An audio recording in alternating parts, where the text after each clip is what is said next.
আসসালামু আলাইকুম ওয়া রাহমাতুল্লাহ। ওয়ালাইকুম আসসালাম রাহমাতুল্লাহ। কি আপনার বেজান নাকি? কই সালামের জবাব দিলেন কই? সালাম দিলেও যতটুকু সওয়াব, আবার সালামের জবাব দিলেও ততটুকু সওয়াব। সালামটা একটা দোয়া। আসসালামু আলাইকুম ওয়া রাহমাতুল্লাহ। ওয়ালাইকুম আসসালাম রাহমাতুল্লাহ। মাশাআল্লাহ, জাযাকাল্লাহ খাইর। কবুতরমারি নাদিয়াতুল কুরআন মাদ্রাসা এতিমখানা কর্তৃক আয়োজিত আজকের এই মহতি ইসলামী জলসার সম্মানিত সভাপতি হাফেজ মাওলানা মুফতি রায়হানুজ্জামান, আজকের এই মহতি জলসার সহ সভাপতি আলহাজ মোহাম্মদ শাহিদুর রহমান মাস্টার সাহেব, প্রধান আলোচক বিশিষ্ট ইসলামী চিন্তাবিদ মুফাসসিরে কুরআন মুফতি মাসুদুর রহমান বেলালী সাহেব, ইতিপূর্বে যিনি বক্তব্য দিয়ে গেলেন মাওলানা মাহবুবুল আলম নয়ন, মঞ্চে উপবিষ্ট আছেন মাওলানা মোহাম্মদ রায়হানুল ইসলাম সালেহী। আজকের এই অনুষ্ঠানের যিনি প্রধান অতিথি ইঞ্জিনিয়ার ফাহিম চৌধুরী মহোদয়, বিএনপি মনোনীত প্রার্থী শেরপুর 2 আসন। মাহফিল পরিচালনা করছেন, যার পরিচালনায় আজকের এই মাহফিল প্রাণবন্ত কারি মাওলানা মোহাম্মদ মাসুদুর রহমান। স্থানীয় উলামায়ে কেরাম, মুয়াজ্জিনে কেরাম, সামনে উপবিষ্ট আছেন অত্র এলাকার প্রান্তীয় সম্মানিত মুসলিয়ানে কেরাম, পর্দার আড়ালে থাকা সম্মানিত পর্দানিশী মায়েরা, বোনেরা।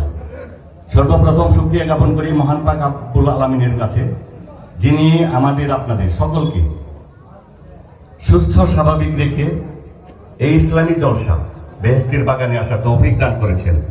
তার জন্য একবার শুকরিয়া জ্ঞাপন করি, বলি আলহামদুলিল্লাহ। এখানে এটা হচ্ছে বেহেশতের বাগান। আচ্ছা, আমরা বেহেশতে কে কে যেতে চাই না এমন কোন লোক আছেন? হাত তুলবেন কি? কেউ তো হাত তোলেন না। বেহেশতে যেতে চাই এমন কে কে আছেন? হাত তুলেন দেখি। মাশাআল্লাহ, জাযাকাল্লাহ খাইর। সবাই আমরা বেহেশতে যেতে চাই। তো একটু ছোট্ট কথা বলি, আমরা যে কোনো কাজ করি কিন্তু পরিকল্পনা করি না? যখন আমরা চেয়ারম্যান মেম্বার সাহেবরা একটা প্রকল্প হাতে নিই, তখন কিন্তু আমরা একটা পরিপত্র তৈরি করি, একটা গাইডলাইন তৈরি করি, একটা প্রোফাইল তৈরি করি। আবার ব্যবসায়ীরাও কিন্তু এইরকম একটা প্রোফাইল তৈরি করে।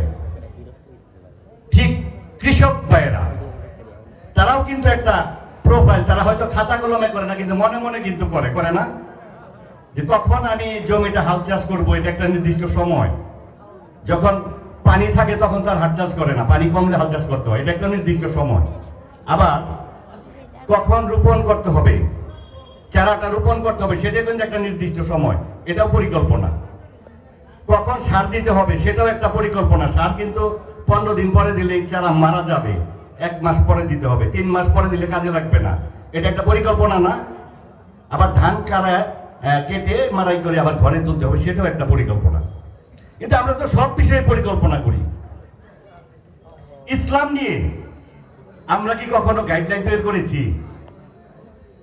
কখনো প্রভাব তৈরি করেছি? কখনো কি আমরা পরিপত্র তৈরি করেছি? পরিপত্রটা এরকম হতে পারে, আমরা কেন তৈরি করি না? পরিপত্র এরকম হতে পারে যে আমরা 1 বছরের জন্য একটা প্রোফাইল তৈরি করব, গাইডলাইন তৈরি করব। সেই গাইডলাইনে প্রোফাইলে থাকবে নাম্বার 1 সময় মতো 5 ওয়াক্ত সালাত আদায় করা। নাম্বার 2 নামাজের যে কোনো ফাঁকে, ফজর, জোহর, আসর, মাগরিব, এশা, যে কোনো সময় আমরা একটু কোরআন তেলাওয়াত করব। কি এই ধরনের পরিকল্পনা আমরা কখনো আগে থেকে করি? এটা আমাদের করা দরকার আছে না? আবার বৎসরের জন্য যেহেতু আমাদের পরিকল্পনা, আমরা 1 বছরের মধ্যে যে 1 মাস রমাদান থাকে, সেই রমাদানে আমরা প্রত্যেকেই সিয়াম পালন করব। এটাও আমাদের পরিকল্পনা থাকতে পারে। যার অর্থ আছে, হজ করার মতো অর্থ আছে, সমর্থন আছে, জাকাত দেওয়ার মতো সমর্থন আছে, তারাও একটা পরিকল্পনা করবো, আমি এত টাকা জাকাত দিব, আমি এই বছর হজ করবো। কি নিয়ত করতে পারি না এরকম পরিকল্পনা? মন্দ কাজে বাধা দেব, ভালো কাজে সহযোগিতা করবো, এটাও পরিকল্পনায় আসতে পারে। প্রতিবেশী যারা আছে, অসহায় মানুষ, তাদেরকে আমরা একটু সহযোগিতা করব, এটাও পরিকল্পনা আসতে পারে। আমরা যদি কৃষক যদি একটা পরিকল্পনা করে তার ফসলটা ঘরে নিতে পারে, আমরা যদি প্রকল্পের কাজ করে একটা পরিকল্পনা করে লাভ করতে পারি, তাহলে ঠিক তেমনই যে আমরা সবাই হাত তুললাম বেহেশতে যাওয়ার জন্য, আমরা যদি এই ধরনের পরিকল্পনা করি, তাহলে কি বেহেশত আমাদের সহজ হবে না? কি সহজ হবে কিনা? অলরাইট, সহজ হবে।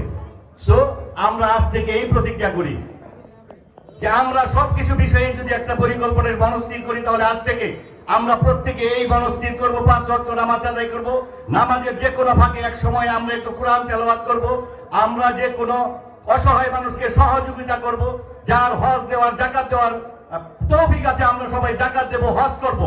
এই ধরনের পরিকল্পনা আজ থেকে যদি আমরা করি, তাহলে আমাদের ইসলাম কি হবে? সহজ হয়ে যাবে, বেহেশত আমাদের সহজ হয়ে যাবে। তো আল্লাহ সুবহানাহু ওয়া তাআলা আমাদের সবাইকে এই ধরনের পরিকল্পনা করে ইসলামের দিনের পথে আসার জন্য তৌফিক দান করুন, সকল বলি আমিন। তো অনেক কথা বলেছি, কথার মধ্যে ভুল ত্রুটি হয়ে থাকে ক্ষমা সুন্দর দৃষ্টিতে দেখবেন। আমি আমার পিতামাতার জন্য দোয়া চাই, আমি আপনাদের পিতামাতার জন্য দোয়া করতে চাই, আর আমরা যারা জীবিত আছি আমাদের সকলের জন্য দোয়া করি। আল্লাহ সুবহানাহু ওয়া তাআলা আমাদের পিতামাতা যারা অন্ধকার কবরে আছে তাদের কবরটাকে যেন একটা জান্নাতের বাগান বানিয়ে দেন, সকলে বলি আমিন। আর আমরা যারা জীবিত আছি আল্লাহর হুকুম মতো নবী করিম সাল্লাল্লাহু আলাইহি ওয়াসাল্লামের তরিকা মতো আমাদের যেন আল্লাহ সুবহানাহু ওয়া তাআলা চলার তৌফিক দান করুন, সকলে বলি আমিন। ওয়া মা আলাইনা ইল্লাল বালাগ ওয়া আখিরি দাওয়ানা আনিল হামদুলিল্লাহি রাব্বিল আলামিন। আসসালামু আলাইকুম ওয়া রাহমাতুল্লাহ।